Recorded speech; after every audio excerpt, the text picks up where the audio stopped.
ibigay natin kung sarili natin sa ating Panginoon. Ito nais niya, if we love God, there will be investment and discipline in that relationship. Ano ba yung discipline? Ano ba ibig sabihin ng discipline? What does discipline mean? Ano ba yung gusto look like? Discipline, unang-una, reading Bible. Sino nagbabasa sa atin ng Bible? Sino pa sa atin nagbabasa ng Bible gabi-gabi o minsan? Hindi niyo naman kailangan maintindihan right away ang pagbabasa ng Bible. Just to talk with God. Makinig lang kayo sa Diyos, magbasa tayo. Sabi sa ito yung Holy Spirit that lives inside us. Sabi nga sa John 4:26, but the Counselor, the Holy Spirit whom the Father will send in my name, will teach you all things and will remind you of everything I have said to you. So wag tayong matakot na bakit hindi mo natin maintindihan yung Bible. But spend time. Quality time to read. Hindi kailangan matagal. 5-10 minutes, pambabasa lang kayo, hindi pinamagsip. And to meditate. Ito basahin natin. Later on, yung Holy Spirit, magagay sa atin, pauunawa sa atin, binabasa natin. Isa sa discipline, yung pagbabasa. Worship, yung isang part of discipline. Pangalawa, hindi mo kailangan matagal. It takes only 5 to 10 minutes to read smaller books of the Bible. Pangalawa, praying. Sino nagdadasal sa atin? Pag-isip pa lang. Kahit pag-isip niya, Lord, thank you po. At humihinga pa ako. Lord, thank you bago tayo matulog. Sino pa nakakaalala sa atin magdasal? Kahit 3-5 minutes, quality. At least yung quality bigyan natin. Hindi natin kailangang impress ang Diyos na napakaganda niyo mag-pray. Sa totoo lang ako, bulol ako noon. Pero the more you practice na manalangin kayo, masasanay kayo. Hindi nyo kailangan manalangin na parang si Pastor Gani na gano'ng kaganda manalangin. No, hindi nyo kailangan gano'n. Simple prayer. Lord, salamat po sa kalakasan, sa bagong araw na binigay nyo. Lord, lagi kayo magpasalamat, lagi kayo manalangin. Lord, bago patulog, Lord, maraming salamat sa buong araw na binigay nyo sa akin. Ayun yung part ng discipline as a part ng buhay nyo. Kung paano kayo nagsisipilyo araw-araw, gawin yung routine din yung pananalangin pagbabasa ng Bible unless hindi kayo nagsisipilyo. Gawin yung part ng buhay nyo. Yung pagligo, ganun, as if ganun din ka-importante. Yung pagbabasa at pananalangin, unless hindi rin kayo naliligo, once a week lang din kayo maligo. I-treat nyo yung Bible, yung salita ng Diyos sa pananalangin, kasi ito yung ginagawa natin para sa sarili natin. Huwag natin kalimutan, huwag natin ma-neglect.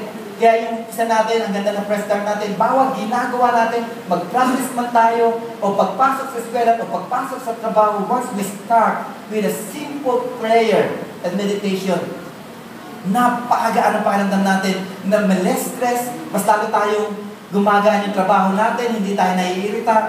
Sa totoo lang, pag wala mong panalangin, pagpasok pa lang sa opisina, kita mo agad yung kinaasaran mo, stress ka na agad.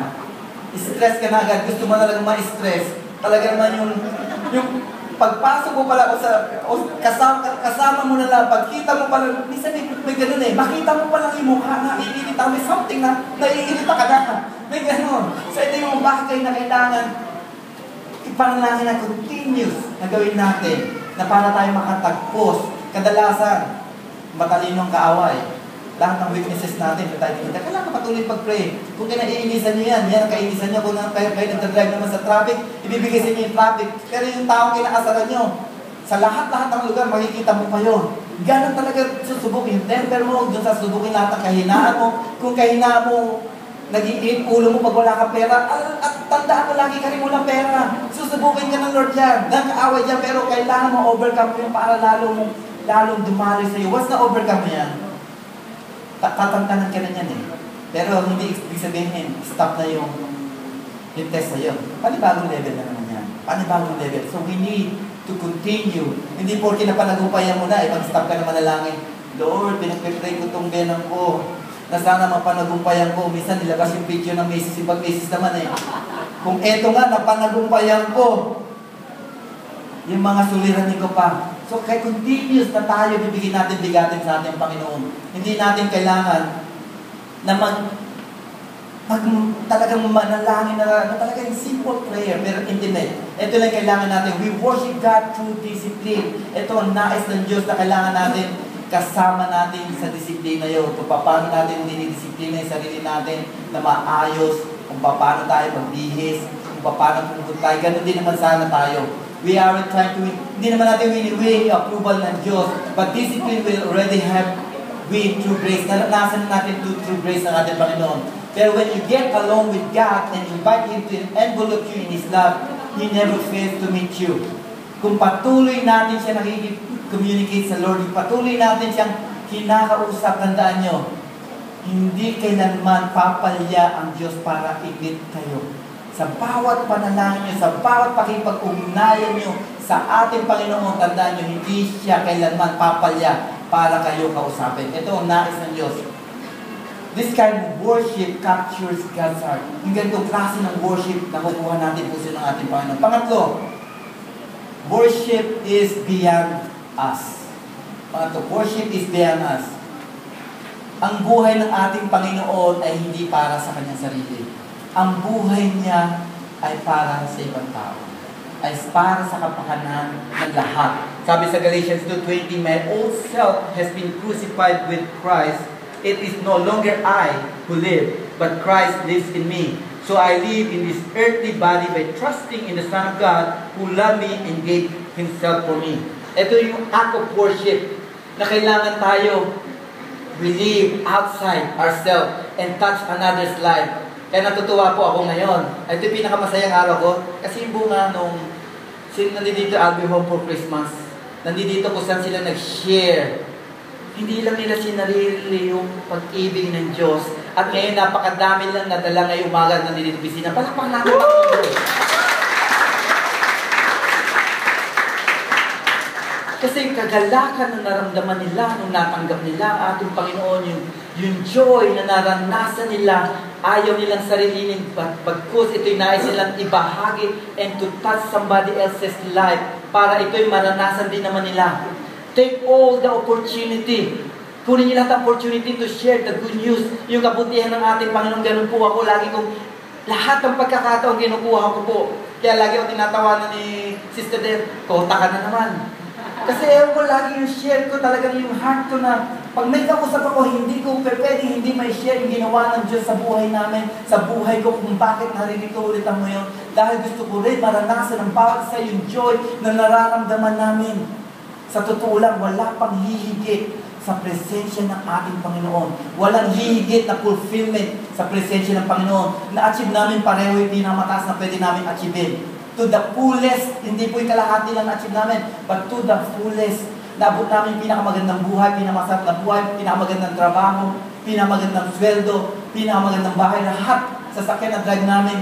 But never namin naranasan yung fulfillment nung kami ginagamit at kami nasa presensya ng Diyos. Kasi temporary lang lahat ng ginagawa natin. Bakit tayo nasa mundo ito? Anong unang natin? Bakit tayo naririto? Because of worship, to worship Him. Kaya lang naman tayo binigyan ng mga trabaho ng Diyos para masuplayan natin pangangailangan natin sa araw-araw, para masustain din naman natin pamumuhay natin. Pero may mga bagay na ganyan, pero hindi niya pinagtatamot siya, nais din natin maranasan niya. Pero hindi yun ang priority niya, bakit tayo nilikha ng Diyos.